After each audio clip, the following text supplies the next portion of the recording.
Hello friends, Dastak competition classes में आपका स्वागत है। मैं दिलीप कुमार आज आप लोग को लेके हम एक अदर सब्जेक्ट लेकर आए हैं जिसमें राज्य व्यवस्था यानी कि पॉलिटी का सीरीज होगा। आपको पता है कि दस्तक सीरीज के माध्यम से आप सभी को विभिन्न सब्जेक्टों का अलग अलग विषयों का क्वेश्चन सीरीज प्रोवाइड कराया जा रहा है।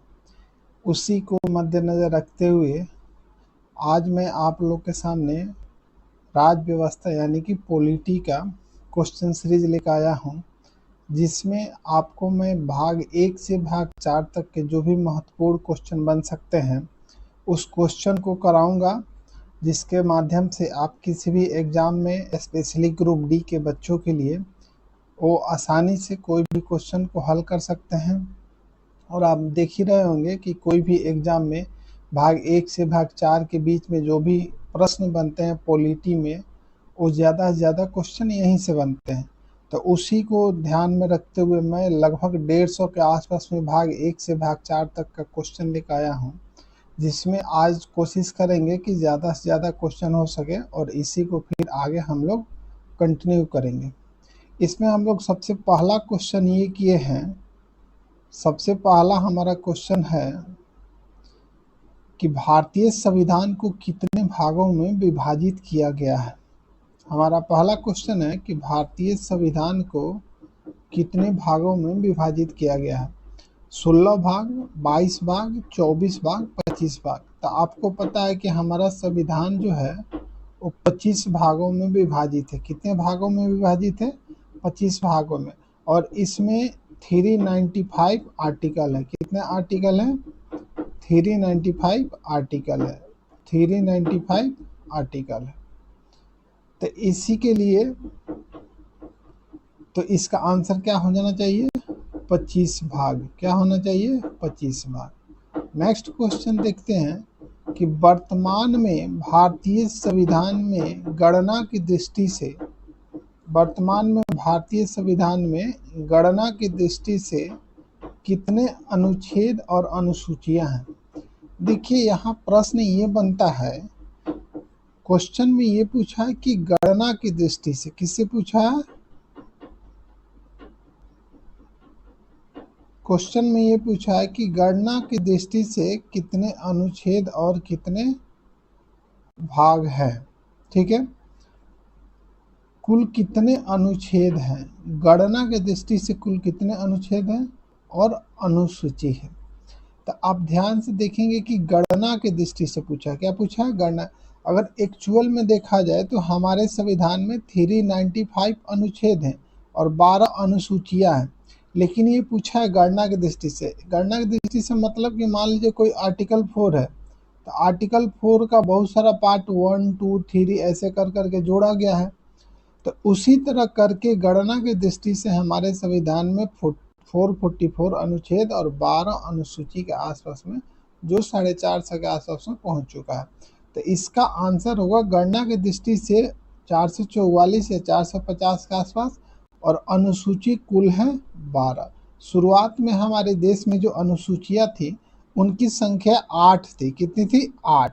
लेकिन अभी वर्तमान में कितनी अनुसूची है? 12। अगला क्वेश्चन देखते हैं कि अनुच्छेद देखिए, भारत राज्यों का क्या है? भारत राज्यों का परिसंघ है, संघ है। अब देखिए, यहाँ संघ का मतलब एक संघ है फेडरल और एक संघ है यूनियन। तो देखिए, हमारा जो देश है वो यूनियन है। क्या है? यूनियन है। और अमेरिका जो है वो फेडरल है। तो हमारा देश ना ही यूनियन है और ना ही फेडरल है, तो इसको क्वासी फेडरल कहा जाता है। क्वासी फेडरल का मतलब जो कुछ पार्ट उसका फेडरल का उसमें हो और कुछ पार्ट यूनियन का हो। तो इसीलिए हमारा देश जो है संघ एक तरह का। क्या है? संघ। ऐसे इनमें से कोई नहीं भी मार सकते हैं, लेकिन हमारे संविधान का आर्टिकल 1 में ही पहला ही लिखा है, भारत हमारा देश जो है वो राज्यों का संघ है, यानी कि यूनियन है। India is the union of state, तो इसलिए इसका आंसर क्या हो जाएगा? यूनियन।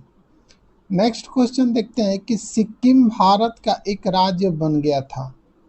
अब सिक्किम भारत का राज्य कब बना था?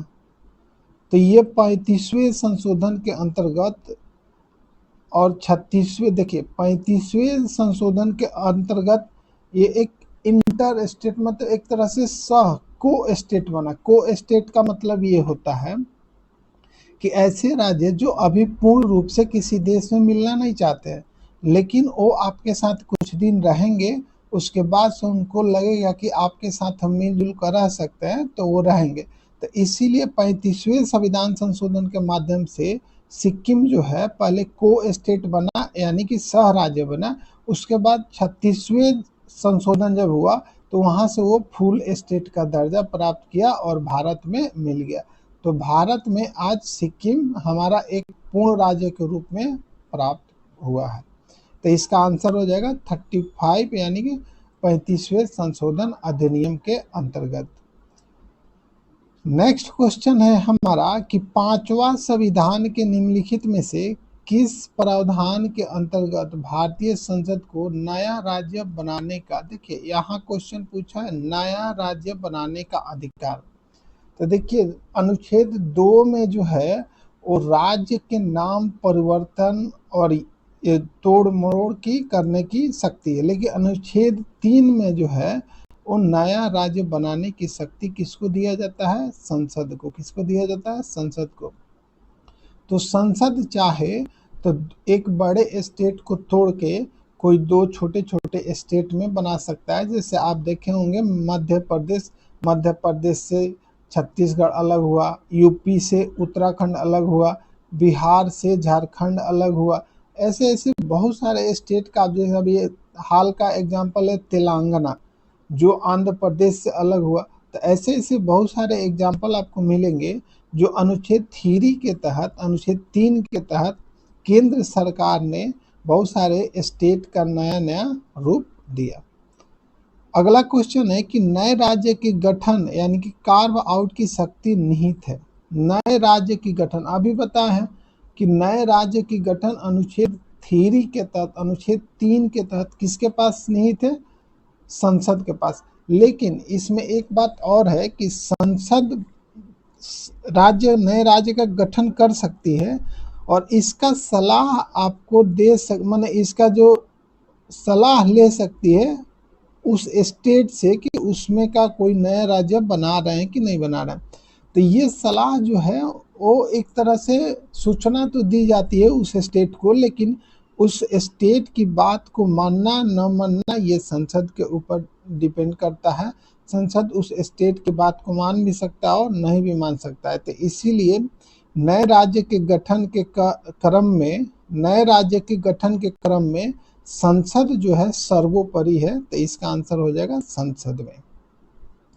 अगला क्वेश्चन है कि भारत संघ के अंतर्गत किसी राज्य को मिलाने का अधिकार किसे है? अब देखिए भारत में अगर किसी राज्य को मिलाना है तो ये अधिकार किसको होगा? संसद को होगा। किसको होगा? संसद को। और किसी राज्य को आपस में मिलाना है तो संसद साधारण बहुमत से पारित करती है बिल को और राज्य को मिला लेती है। लेकिन अगर किसी राज्य को किसी दूसरे को देना है, कि मान लीजिए कोई देश का कोई छोटा सा भाग या कोई भाग ऐसा जो समझौता के तहत किसी दूसरे राष्ट्र को देना रहता है, तो उसमें जो बहुमत होती है वो विशेष बहुमत की जरूरत पड़ती है। विशेष बहुमत की आप लोग याद रखिएगा, पॉलिटी का सबसे बेहतरीन क्वेश्चन है। अगला क्वेश्चन है कि भारत के संविधान के अंतर्गत निम्नलिखित में से किसको राज्यों की सीमा को परिवर्तित करने की शक्ति प्राप्त है? देखिए भारत के संविधान के अंतर्गत निम्नलिखित में से किसको राज्यों की सीमाओं को परिवर्तित करने की शक्ति प्राप्त है? यानी कि राज्य की सीमा को कौन परिवर्तन कर सकता है? तो अभी आपको बताया है कि संसद कर सकता है। आप लोकसभा मत मार दीजिएगा, संसद में दोनों आता है, राज्यसभा और लोकसभा। अगला क्वेश्चन है कि जम्मू कश्मीर भारत में विलय कब हुआ? तो जम्मू कश्मीर एक स्वतंत्र क्षेत्र के रूप में पहले था, जम्मू कश्मीर हो गया, हैदराबाद हो गया, गोवा हो गया और गुजरात का क्षेत्र हो गया एक। तो ये सब क्षेत्र जो थे वो पहले स्वतंत्र भारत के रूप में, माने स्वतंत्र क्षेत्र के रूप में पहले इनका वर्णन हुआ। उसके बाद से धीरे धीरे, जब आप जानते हैं कि सरदार वल्लभ भाई पटेल जो थे, इनको लौह पुरुष इसलिए कहा जाता है कि वो भारत के 555 50 जो रियासतें थी उनको एक करके एक यूनाइटेड इंडिया के रूप में गठबंधन किए। तो उसी क्रम में वो कश्मीर को भी विलय कराया गया, हैदराबाद को भी विलय कराया गया, गोवा को भी विलय कराया गया। तो कश्मीर का विलय 26 अक्टूबर 1947 को हुआ था, ये आपको याद रखना है। अब हाल ही में 370 हटाया गया और कश्मीर के बहुत सारे कानूनों में परिवर्तन हुआ है और कश्मीर को दो भाग में बांट दिया गया है। लद्दाख एक यूटी बन गया है और जम्मू कश्मीर भी यूटी है। जम्मू कश्मीर स्टेट नहीं है, क्या है, यूटी बना है। लेकिन ऐसा यूटी बना, ऐसा केंद्र शासित प्रदेश बना है जिसके। क्वेश्चन नंबर 10 है कि भाषाई आधार पर सर्वप्रथम किस राज्य का गठन हुआ। तो भाषा के आधार पर सर्वप्रथम राज्य जो गठन हुआ 1952 में, उस राज्य का नाम था आंध्र प्रदेश। कौन था? आंध्र प्रदेश। देखिए, भाषा के आधार पर सभी नेताओं को राय था कि राज्य का गठन ना हो, लेकिन आंध्र प्रदेश में बहुत बड़ा आंदोलन हुआ और इसके कारण एक प्रसिद्ध नेता की मृत्यु भी हो गई।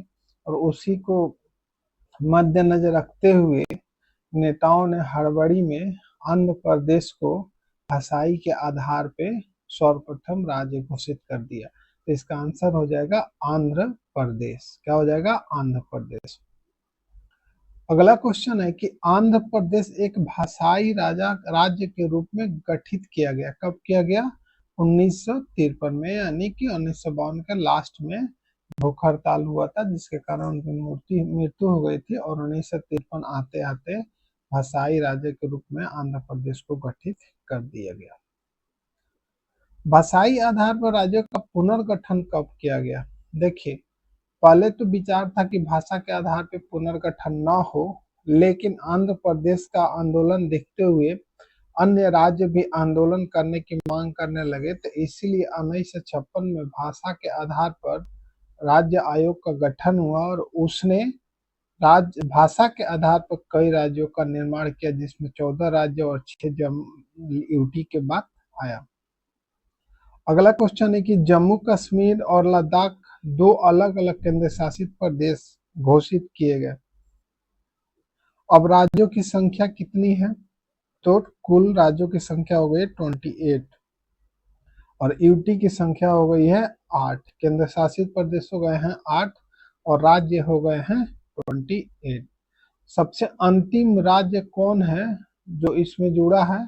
तो अंतिम राज्य है तेलंगाना। कौन है? तेलंगाना। तमिलनाडु में समझ लीजिएगा, तेलंगाना जो 2014 में जुड़ा नया राज्य का निर्माण उसका हुआ था। और सबसे अंतिम यूटी हो जाएगा लद्दाख और जम्मू कश्मीर। अगला क्वेश्चन है कि किस देश में दोहरी नागरिकता का सिद्धांत लागू है? अब देखिए, दोहरी नागरिकता का मतलब होता है कि उस देश में एक नागरिकता पूरे देश की होगी और दूसरी नागरिकता राज्य की होगी। किसकी होगी? राज्य की। तो आप जाएंगे अमेरिका में, यूएसए में, तो यूएसए का नाम ही है United state of America. United state of America 50 राज्यों का एक संघ है, एक फेडरल है। तो इसीलिए वहाँ स्टेट का जो नागरिकता होता है वो अलग होता है और देश का जो नागरिकता होता है वो अलग होता है। तो जो दोहरी नागरिकता का जो कंसेप्ट है वो किस राज्य में है, किस देश में है? तो संयुक्त राज्य अमेरिका में देखा गया है।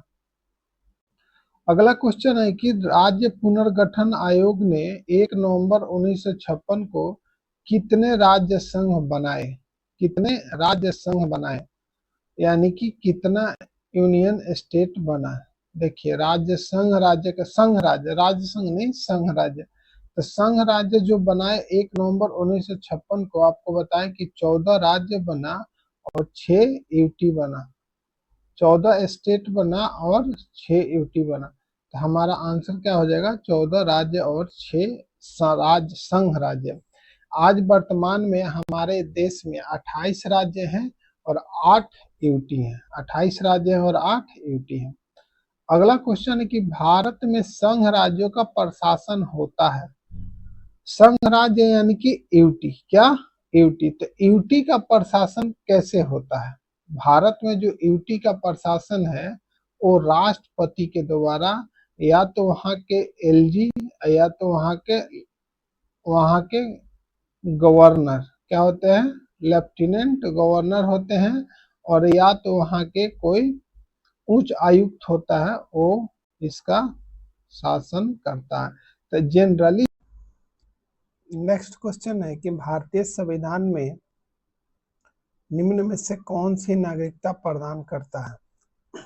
दोहरी नागरिकता, एकल नागरिकता, या उपरोक्त दोनों, या उपरोक्त में से कोई नहीं। तो हमारे संविधान में एकल नागरिकता दिया गया है और ये नागरिकता ब्रिटेन से प्रेरित है। जो ब्रिटेन है उसी से हमारी पार्लियामेंट्री सिस्टम लिया गया है और उसी से एकल नागरिकता भी लिया गया है। अगला क्वेश्चन है कि भारत की नागरिकता कहाँ से ली गई है? तो भारत की नागरिकता ब्रिटेन से ली गई है। कहाँ से ली गई है? ब्रिटेन से। जो हमारा संसदीय प्रणाली है वो कहाँ से ली गई है? ब्रिटेन से। तो उसी में भारतीय नागरिकता भी आता है। तो भारतीय नागरिकता भी, सिटीजनशिप एक्ट भी हमारे यहाँ जो लागू है, उस नागरिकता का जो प्रावधान है वो ब्रिटेन से लिया गया है। अगला क्वेश्चन है कि निम्नलिखित में से कौन सा मंत्रालय भारत में नागरिकता से संबंधित है? तो नागरिकता से संबंधित मंत्रालय है गृह मंत्रालय। जो हमारा गृह मंत्रालय, इसके मंत्री कौन है? अमित शाह। कौन है? अमित शाह। तो यही हमारे नागरिकता से रिलेटेड जो भी मुद्दे होते हैं उसको सुलझाते हैं। अगला क्वेश्चन नंबर 20 है कि नागरिकता में पहली बार संशोधन कब हुआ था? देखिए, जो नागरिकता होता है उसमें संशोधन होते रहता है। तो हमारे देश में पहली बार नागरिकता में जो संशोधन हुआ था 1986 में हुआ था। अभी हाल ही में वर्ष 2019 में नागरिकता एक्ट लाया गया था। कौन? Citizenship amendment act. Citizenship amendment act. तो ये बार बार संशोधन होते रहता है। तो इसीलिए पहली बार जो संशोधन हुआ था वो 1986 में हुआ था। क्वेश्चन नंबर 21 का रहा है कि भारत के सर्वोच्च न्यायालय ने संविधान की मूल संरचना सिद्धांत, बुनियादी ढांचा सिद्धांत प्रतिपादन निम्नलिखित में से किस मुकदमे में किया था? यानी कि सिंपल क्वेश्चन ये है कि जो हमारा सुप्रीम कोर्ट है, जो सर्वोच्च न्यायालय है, वो किस मामले में किस वाद में सर्वोच्च न्यायालय की मूल संरचना के सिद्धांत को प्रतिपादित किया था? मूल संरचना के सिद्धांत को प्रतिपादित किया था, यानी कि basic structure theory. Basic structure theory जो है वो किस वाद में दिया गया था? तो ये बहुत ही प्रसिद्ध वाद है जिसका नाम है केशवानंदा भारती बनाम केरल राज्य।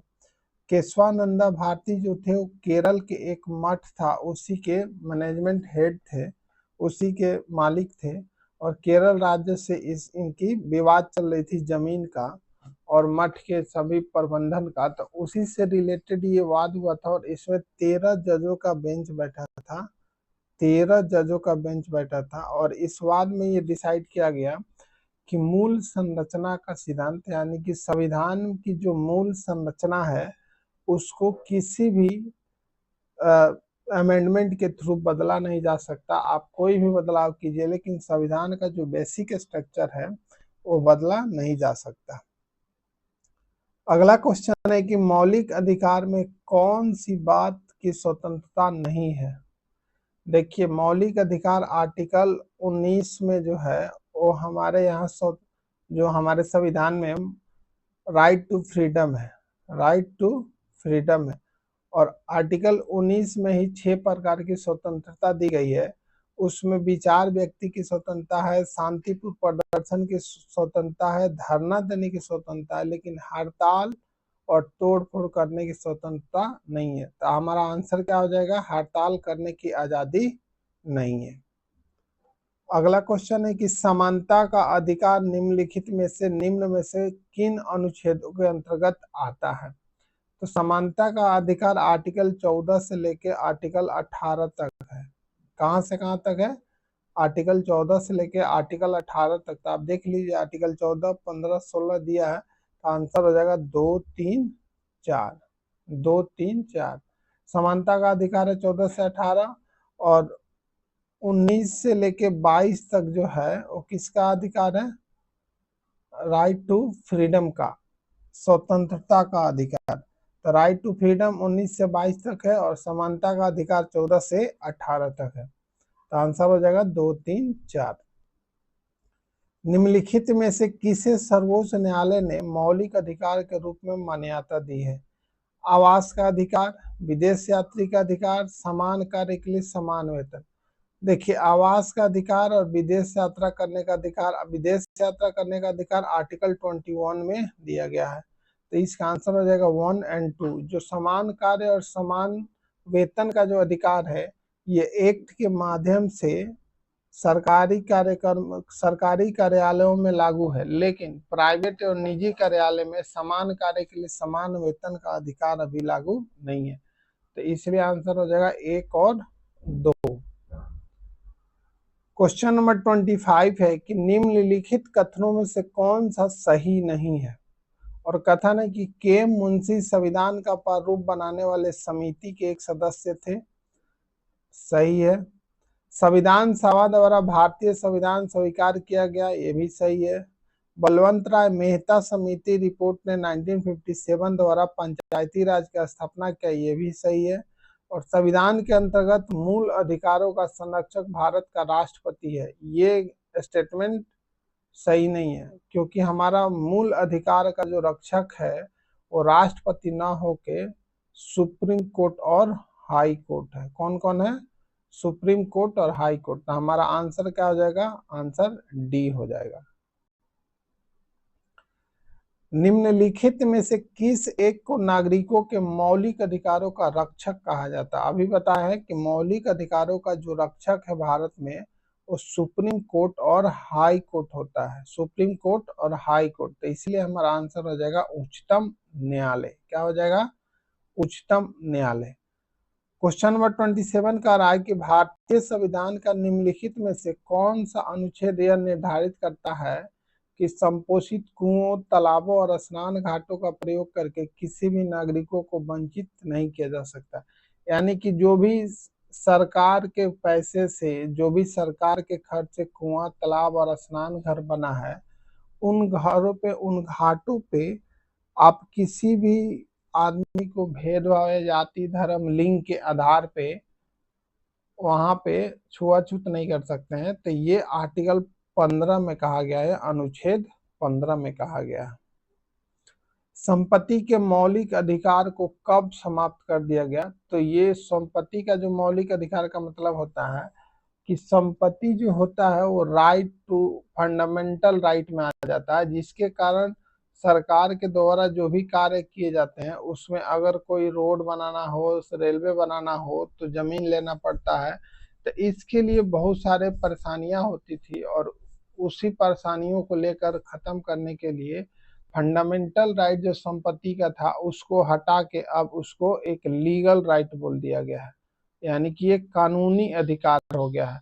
और ये आर्टिकल 300A में डाल दिया गया, आर्टिकल 300A में, जिसके कारण आप अब संपत्ति के जो फंडामेंटल राइट है उसके लिए आप हाई कोर्ट या सुप्रीम कोर्ट नहीं जा सकते हैं। तो हमारा 1978 में संविधान के 44वें संशोधन हुआ, जिसके माध्यम से संपत्ति के मौलिक अधिकार को समाप्त कर दिया गया।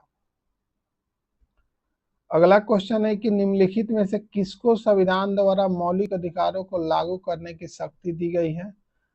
भारत के सभी न्यायालय को, देखिए सभी न्यायालय को नहीं दी गई है, सिर्फ हाई कोर्ट और सुप्रीम कोर्ट को दी गई है। तो यहाँ आंसर हो जाएगा सर्वोच्च न्यायालय एवं उच्च न्यायालय को दी गई है। तो आंसर क्या हो जाएगा, supreme court and high court. अगला क्वेश्चन है कि संविधान के किस प्रावधान द्वारा अस्पृश्यता का उन्मूलन यानी कि डिस्क्रिमिनेशन को खत्म करने की बात कही गई है।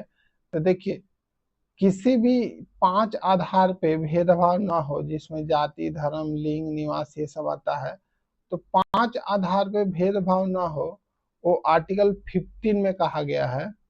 और आर्टिकल 17 में कहा गया है कि किसी भी संविधान के किसी भी प्रावधानों के माध्यम से आप किसी भी आदमी से भेदभाव नहीं कर सकते, यानी अस्पृश्यता एक जुर्म है। तो अनुच्छेद 17 के माध्यम से इसको खत्म करने का बात कहा गया है। मौलिक अधिकार क्या है, कभी भी निलंबित नहीं किए जा सकते हैं, गलत, किए जा सकते हैं। प्रधानमंत्री के निर्देशों से निलंबित हो सकते हैं, ये भी गलत, प्रधानमंत्री तो निलंबित करता ही नहीं है। राष्ट्रपति की इच्छा पर निलंबित हो सकते हैं, ये भी गलत, इच्छा पर नहीं हो सकते हैं।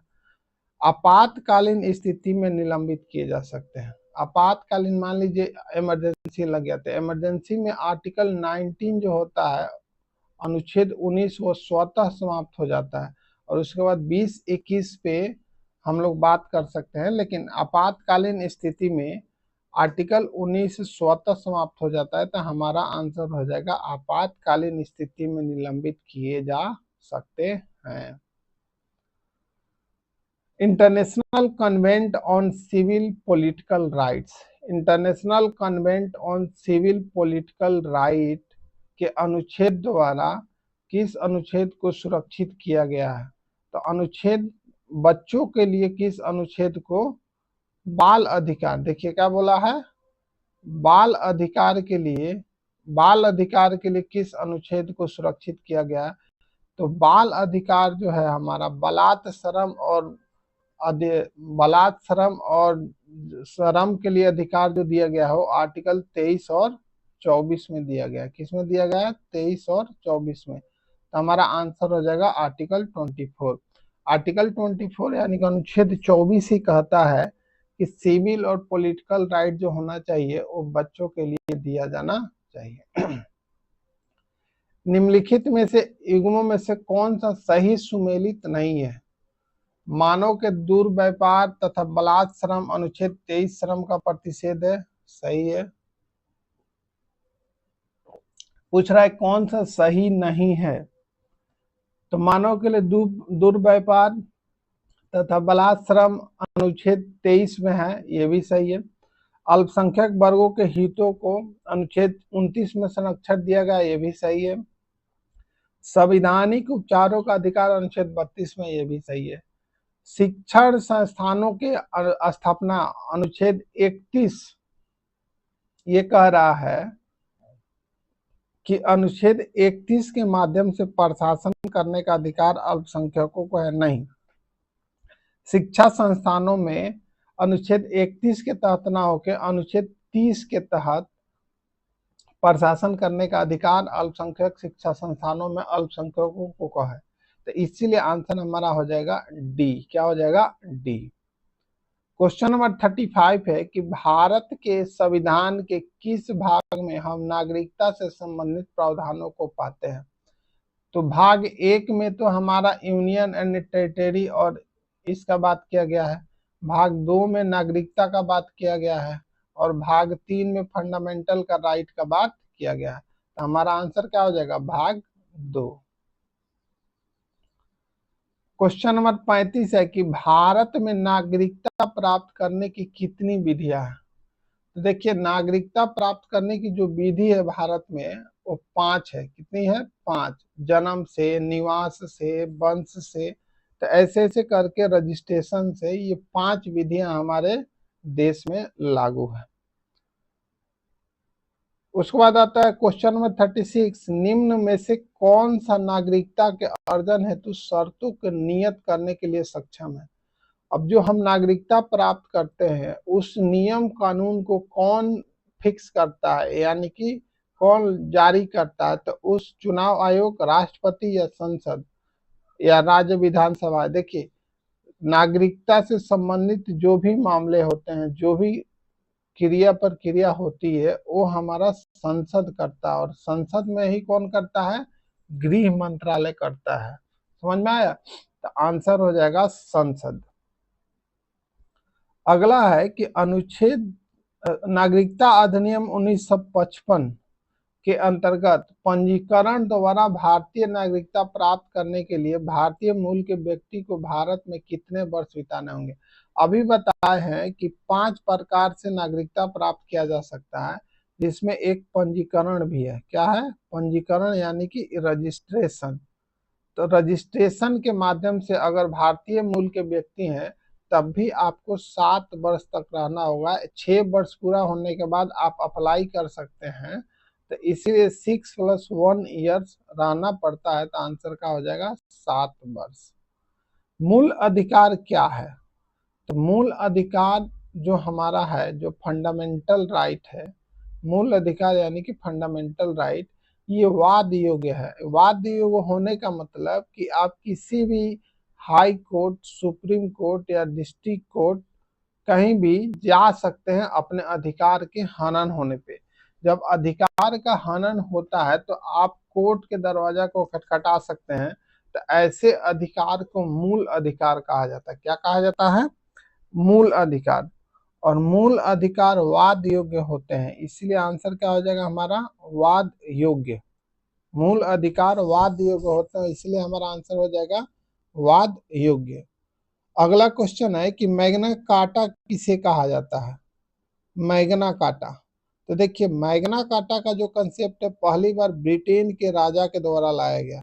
तो ब्रिटेन के राजा ने 1600 ईस्वी के आसपास में पहली बार अपने नागरिकों को राइट दिया, कुछ राइट दिया, इसलिए उसको मैग्ना कार्टा कहा गया। तो इसीलिए उस तरह का राइट जब नागरिकों को दिया जाता है तो उसको मैग्ना कार्टा कहा जाता है।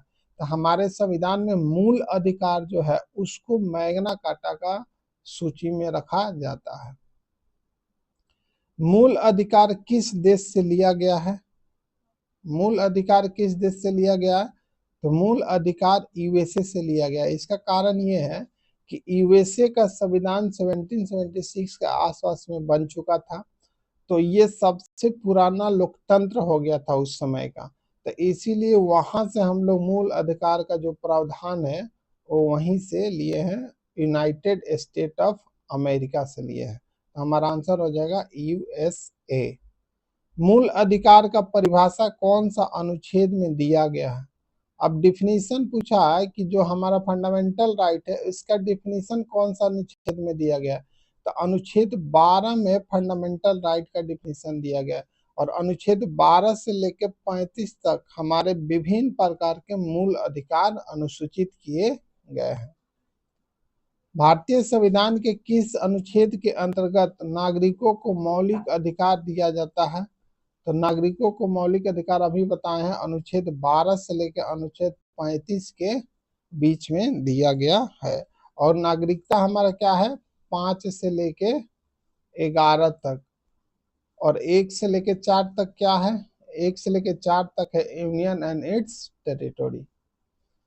भारतीय संविधान के कौन सा अनुच्छेद संवैधानिक प्रावधानों को संसदीय संसद का राज्य विधान पालिकाओं द्वारा बनाए गए नियमों पर प्राथमिकता प्रदान करता है? तो जो हमारा संविधान का अनुच्छेद है, अनुच्छेद 13, ये अनुच्छेद 13 कहता है कि जो भी संघ और विधान पालिका द्वारा अनुसूचित या कानून बनाए गए हैं वो ज्यादा प्राथमिकता प्रदान करते हैं अनुच्छेद 13 के तहत। समानता का अधिकार संविधान के निम्न अनुच्छेदों में से किसके अंतर्गत दिया गया है? तो समानता का अधिकार किसके अनुच्छेद अंतर्गत दिया गया है? अभी पीछे चर्चा कर चुके हैं कि अनुच्छेद 14 से लेकर अनुच्छेद 18 तक समानता का अधिकार है, अनुच्छेद 19 से लेकर अनुच्छेद 22 तक स्वतंत्रता का अधिकार है, और 23-24 में बलात् श्रम का अधिकार है, और फिर 24 से लेके 29 तक, 29-30 तक जो हमारा है वो धार्मिक स्वतंत्रता का अधिकार है। किसका अधिकार है? धार्मिक स्वतंत्रता का अधिकार। अनुच्छेद 45 क्वेश्चन नंबर 45 कहता है कि भारतीय संविधान के निम्नलिखित अनुच्छेदों में से कौन सा विधान सत्ता का पूर्ण नियंत्रण करता है, यानी कि एब्सोल्यूट पावर, जो विधान सत्ता का जो एब्सोल्यूट पावर है उस पे रोक लगाने का काम कौन करता है? अनुच्छेद 14 कौन करता है? अनुच्छेद 14 में ही दो पार्ट है और दो पार्ट में एक पार्ट एब्सोल्यूट होता है और एक पार्ट रिलेटिव होता है। तो जो एब्सोल्यूट पार्ट है वही इसके सत्ता पे पूर्ण नियंत्रण रखता है, तो इसलिए अनुच्छेद 14 इसका आंसर होगा। संविधान के किस अनुच्छेद में कानून का समान संरक्षण का प्रावधान किया गया? तो देखिए, कानून का समान संरक्षण का प्रावधान अनुच्छेद 14 के एक पार्ट में किया गया है और एक पार्ट में किया गया है कि कानून के सामने सभी बराबर हैं, सभी बराबर हैं। तो जो सभी बराबर हैं ये जो है एब्सोल्यूट पावर को बताता है और कानून का समान संरक्षण जो है रिलेटिव पावर को बताता है। तो कानून का समान संरक्षण के माध्यम से ही हम लोगों को आज रिजर्वेशन का फायदा मिला है। भारतीय संविधान के अनुच्छेद 13 का मुख्य उद्देश्य निम्नलिखित में से किसके संदर्भ में सर्वोच्चता सुनिश्चित करना है? तो अनुच्छेद 13 का जो मुख्य उद्देश्य है वो मौलिक अधिकार के संबंध में ना सर्वोच्चता को सुनिश्चित करने के लिए लाया गया है। धर्म, जाति आदि के आधार पर विभेद का प्रतिषेध किया गया है। धर्म के आधार पे, जाति के आधार पे जो हमारे अंदर विभेद होता है उसको प्रतिषेध किस अनुच्छेद के अंतर्गत किया गया? तो 5 आधार हैं, 5 आधार में धर्म, जाति, लिंग, निवास ये होता है। तो इसमें अनुच्छेद 15 के तहत सब पे विभेद का प्रतिषेध किया गया है।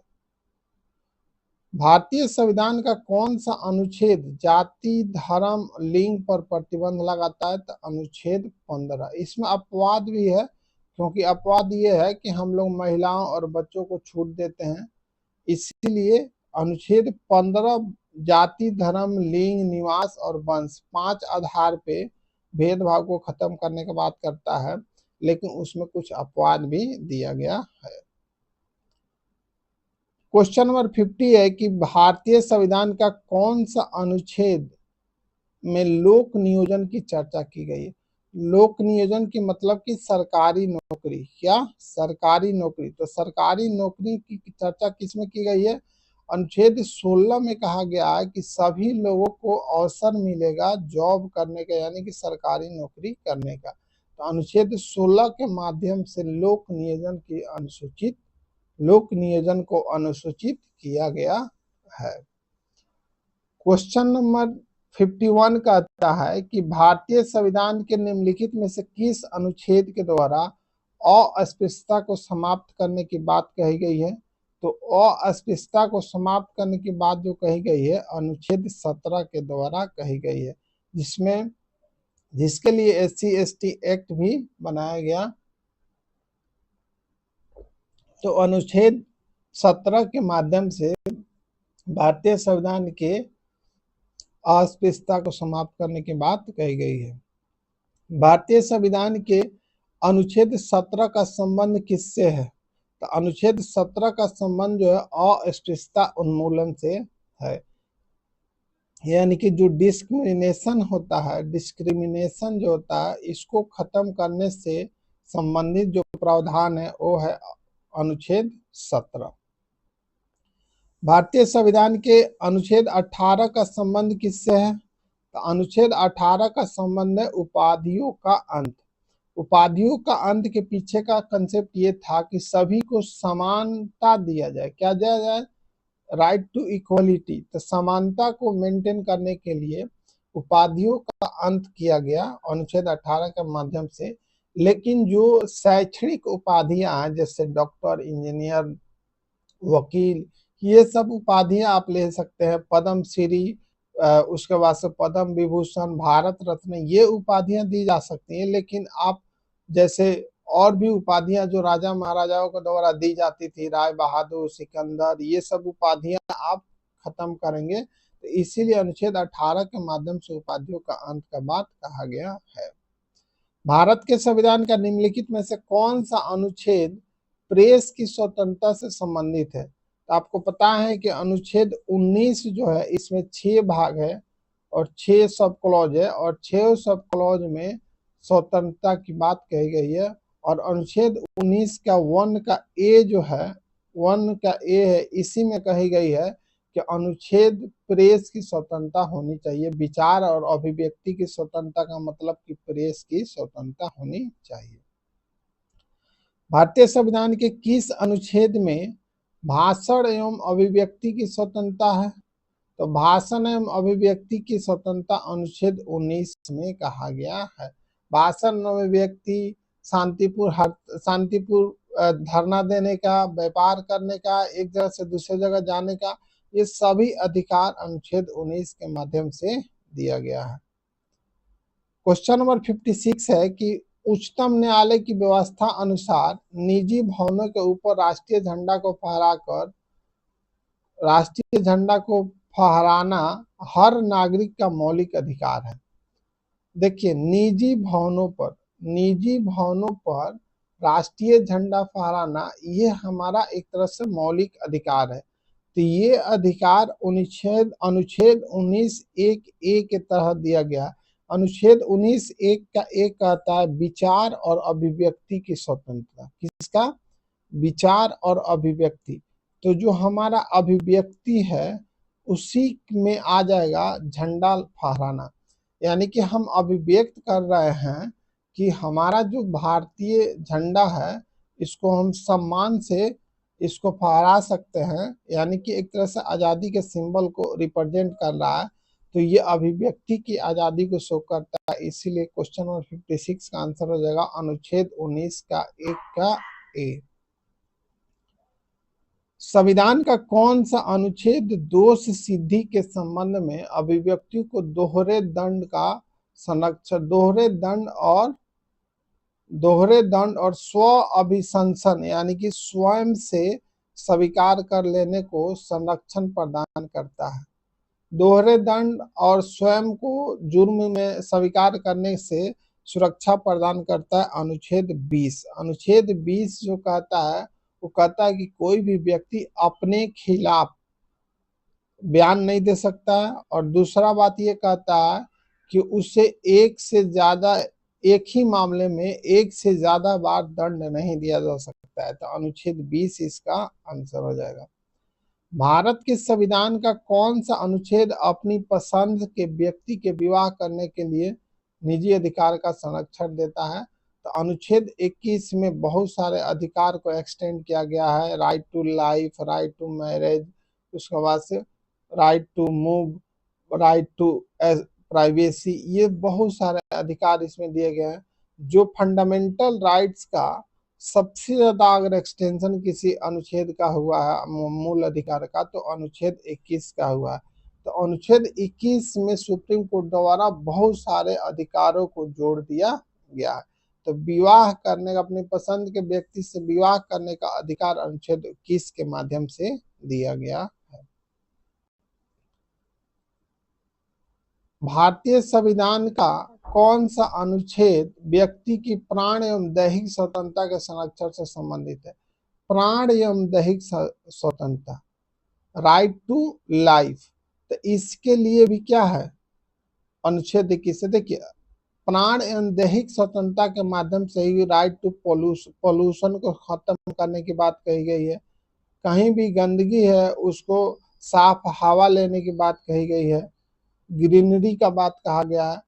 उसके बाद से इन्वायरमेंट शुद्ध होना चाहिए, इसका बात कहा गया है। तो अनुच्छेद 21 के माध्यम से ही प्राण एवं दैहिक स्वतंत्रता की बात कही गई है। अगला क्वेश्चन है कि बंदी बनाए गए व्यक्ति के मौलिक अधिकार की रक्षा किस अनुच्छेद के माध्यम से प्रदत्त किया गया है? तो जो बंदी बना हुआ आदमी है उसको बंदी प्रत्यक्षीकरण के माध्यम से उसको सुरक्षित किया गया है। तो अनुच्छेद 22 कहता है कि जो बंदी बनाया हुआ आदमी है उसको 24 घंटे के अंदर कोर्ट में पेश करना है, और बिना किसी वारंट के, बिना किसी कारण से आप उसको अरेस्ट नहीं कर सकते हैं। तो ऐसे करके बंदी बनाए गए व्यक्ति को मौलिक अधिकारों की रक्षा करने के प्रदत्त किया गया। इसमें बंदी बनाया हुआ व्यक्ति अपना वकील रख सकता है, उसको अपना बयान जारी करने का हक है। तो ऐसे करके अनुच्छेद 22 में जो भी बंदी बनाए गए व्यक्ति होते हैं उनके मौलिक अधिकारों को रक्षा करने के लिए प्रदान किया गया है। तो आगे से हम लोग इसका नेक्स्ट क्वेश्चन जो भी बचा उसको कंप्लीट करेंगे। ये पॉलिटी का हमारा पार्ट 1 होगा और पॉलिटी का पार्ट 2 आएगा और पार्ट 3 भी आ सकता है। पार्ट 1 हो गया, पार्ट 2 और पार्ट 3, और उसके बाद हम लोग स्टार्ट करेंगे आपका जो जियोग्राफी यानी कि भूगोल। तो भूगोल से भी पार्ट 1, पार्ट 2, पार्ट 3 करके ऐसे सारे क्वेश्चन सॉल्व कराए जाएंगे। इससे जुड़े रहिए। आपका फिर से हम अभिनंदन करते हैं इसमें दस्तक कंपटीशन क्लासेस में, और आप दस्तक कंपटीशन क्लासेस को ज़्यादा से ज़्यादा शेयर कीजिए, लाइक कीजिए। जय हिंद।